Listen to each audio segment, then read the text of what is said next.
ज्यादातर लोगों को लगता है कि शेयर मार्केट में उनका पैसा डूब जाएगा। शेयर मार्केट एक सट्टा है। तो चलिए आज मैं आपको बताता हूँ क्या ये सच है या फिर झूठ। क्या सच में आपका शेयर मार्केट में पैसा डूब सकता है? शेयर मार्केट काम कैसे करता है? क्या उसे कोई रेगुलेट भी करता है? सबसे पहले समझते हैं शेयर मार्केट होता क्या है। तो समझो, शेयर मार्केट एक ऐसी जगह है जो आप लोगों को फैसिलिटी देती है किसी कंपनी के स्टॉक्स को खरीदने और बेचने की।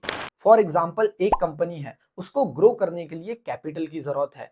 तब वो अपने कंपनी के कुछ प्रतिशत के हिस्से स्टॉक मार्केट के थ्रू पब्लिक को ऑफर करती है और पब्लिक उसे खरीदती है। किसके थ्रू? स्टॉक मार्केट के थ्रू। तो स्टॉक मार्केट क्या है? स्टॉक मार्केट एक ऐसी जगह है जहां पे आप किसी कंपनी के शेयर्स खरीदते या फिर बेचते हो। अब सवाल है, शेयर मार्केट को रेगुलेट कौन करता है? तो इसके लिए हमें समझना पड़ेगा पूरा स्टॉक मार्केट का स्ट्रक्चर। तो समझो, सबसे ऊपर होता है SEBI, security and exchange board of India. ये होता क्या है? समझो, जैसे बैंक को RBI, reserve bank of India manage करती है, वैसे ही पूरे स्टॉक मार्केट को SEBI, security and exchange board of India manage करती है। कहीं कोई गलती तो नहीं हो रही है, कहीं कोई धोखाधड़ी तो नहीं हो रही है। पूरा रेगुलेशन कौन देखता है? सेबी देखती है। उसके नीचे आते हैं एक्सचेंजेस, एनएससी और बीएससी। इंडिया के सबसे बड़े स्टॉक एक्सचेंज एनएससी और बीएससी, यहीं पे आप क्या करते हो? ट्रेडिंग करते हो। स्टॉक मार्केट इन्हीं दो एक्सचेंजेस से चलता है।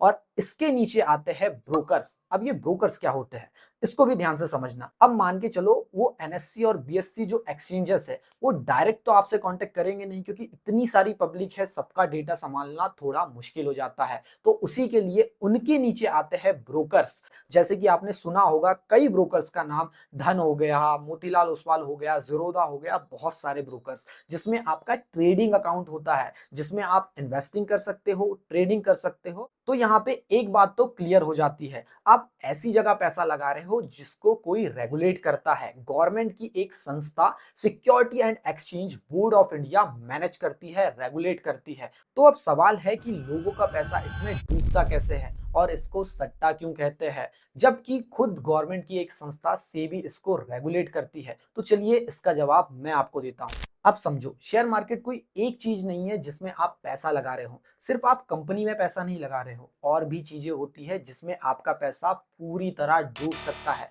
तो चलो इसको क्लियर करता हूं एक एक करते। सबसे पहले फर्स्ट, कैश सेगमेंट, इसे बोला जाता है इक्विटी सेगमेंट। ये होता क्या है? जैसे कि बड़ी बड़ी कंपनियां रिलायंस, जियो, टाटा कैपिटल, टीसीएस, ये बड़ी बड़ी कंपनियां अपने शेयर्स स्टॉक मार्केट में लाती है और आप लोग उस स्टॉक्स को खरीदते हैं और बेचते हैं, जिसे ही ट्रेडिंग कहा जाता है। तो समझो, इस केस में आपका पैसा कहां लग रहा है? जो एक्चुअल में वो कंपनी है जिसे आप देख रहे हैं, जिसके बारे में आप जानते हैं, उसका अगर आप स्टडी करें तो बिजनेस मॉडल समझ सकते हैं। तो आप सेल्फ एनालिसिस करके कोई भी कंपनी सिलेक्ट कर सकते हैं जो अच्छी हो, जिसका बिजनेस मॉडल अच्छा हो, और उसमें पैसा इन्वेस्ट कर सकते हैं, ट्रेड कर सकते हैं। अब क्लोजली एक बात समझने की कोशिश करो। मान के चलो आपने एक बड़ी कंपनी में इन्वेस्ट किया हुआ है। अब सोचो, क्या वो कंपनी रातों रात बंद हो सकती है? क्या वो कंपनी रातों रात गायब हो सकती है? नहीं।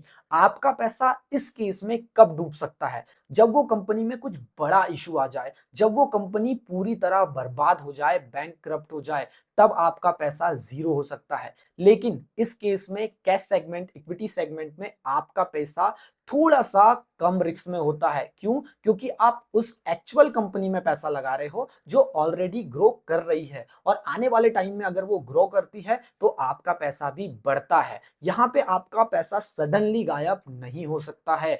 हो सकता है मार्केट में कुछ ऐसी न्यूज आ जाए उस कंपनी के अगेंस्ट कि वो कंपनी बैंकक्रप्ट होने वाली है, तब आपका पैसा सडनली नीचे जा सकता है। लेकिन जीरो कब होगा? जब वो कंपनी पूरी तरह से बर्बाद हो जाएगी। तो एक बात क्लियर, ये वाले सेगमेंट में आपको बहुत मिनिमम सा रिस्क होता है। लेकिन कब? जब आप एक अच्छी और ग्रोथ वाली कंपनी में इन्वेस्ट करते हैं अपने एनालिसिस पर।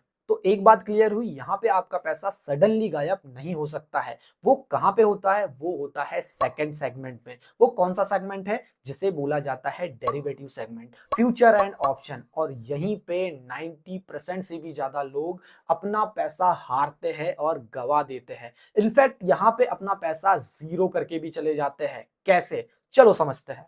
Future and option. फ्यूचर, देखो यहाँ पे आप किसी एक्चुअल कंपनी में पैसा नहीं लगा रहे हो, यहाँ आप एक कॉन्ट्रैक्ट खरीद रहे हो जो उस कंपनी या किसी इंडेक्स के प्राइस से डिराइव हुआ है। समझना, प्राइस से डिराइव हुआ है मतलब उसकी एक्चुअल कोई वैल्यू नहीं है। उसकी वैल्यू किस पे डिपेंड करेगी? उस एसेट पे जिससे वो डिराइव होके आया है। मान के चलो किसी एबीसी कंपनी का स्टॉक है, तो वो एबीसी कंपनी के फ्यूचर्स में अगर आप ट्रेड करते हो तो आपने क्या किया? उस कंपनी के एक्चुअल एसेट्स, एक्चुअल शेयर्स नहीं खरीदे, आपने उससे जो डिराइव होके फ्यूचर्स बना है उसको खरीदा है। अब इसमें क्या होता है, हर फ्यूचर कॉन्ट्रैक्ट की एक्सपायरी होती है, मतलब वो एक्सपायरी डेट पर आने के बाद वो एक्सपायर हो जाता है, वो फ्यूचर कॉन्ट्रैक्ट खत्म हो जाता है। और इसमें आपको लेवरेज भी मिलता है, मतलब आपके पास 1 लाख रुपए है तो शायद आप 10 लाख या 9 लाख की ट्रेड भी कर सकते हो, मतलब प्रॉफिट ज्यादा तो फिर लॉस भी ज्यादा।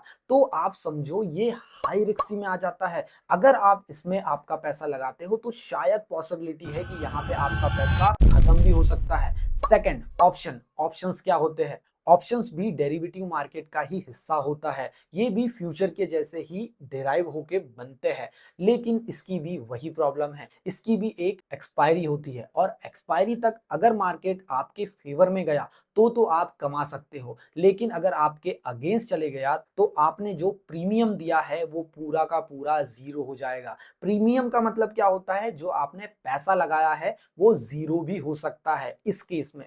तो आपको ये तीन चीज से क्लियर हो रहा होगा कि आप कहां पैसा लगा रहे हो। पहला, आप उस कंपनी के शेयर्स खरीद के आप उसके ऑनरशिप ले रहे हो, उसके ऑनर बन रहे हो कुछ प्रतिशत के। अब यहाँ पे सेकंड केस में फ्यूचर एंड ऑप्शन, यहाँ पे आप उस पे पैसा लगा रहे हो जिसकी एक्चुअल कोई वैल्यू नहीं है, वो डिराइव होके आए है किसी स्टॉक की प्राइस से या किसी इंडेक्स की प्राइस से। तो समझो दोनों में डिफरेंस है। यहाँ पे आपका पैसा हाई रिस्क पे होता है और यहाँ पे चांसेस होते हैं कि आपका पैसा जीरो भी हो सकता है। इसलिए इस मार्केट को सट्टा कहा जाता है। शेयर मार्केट इसी फ्यूचर एंड ऑप्शंस की वजह से बर्बाद है। क्यों? क्योंकि यहाँ पे लोग आते से ही ट्रेडिंग करने लगते हैं, लेकिन मार्केट का कॉन्सेप्ट है पहले आप इक्विटी सेगमेंट को पूरा समझो, पूरा क्लियर करो। जब आप इक्विटी सेगमेंट में प्रॉफिट बनाने लगो देन आप फ्यूचर एंड ऑप्शंस की तरफ बढ़ो। अब अगर आपसे कोई बोले शेयर मार्केट में पैसा डूब जाता है तो आप उसे समझा सकते हैं कि हर सेगमेंट में अलग अलग रिस्क होता है।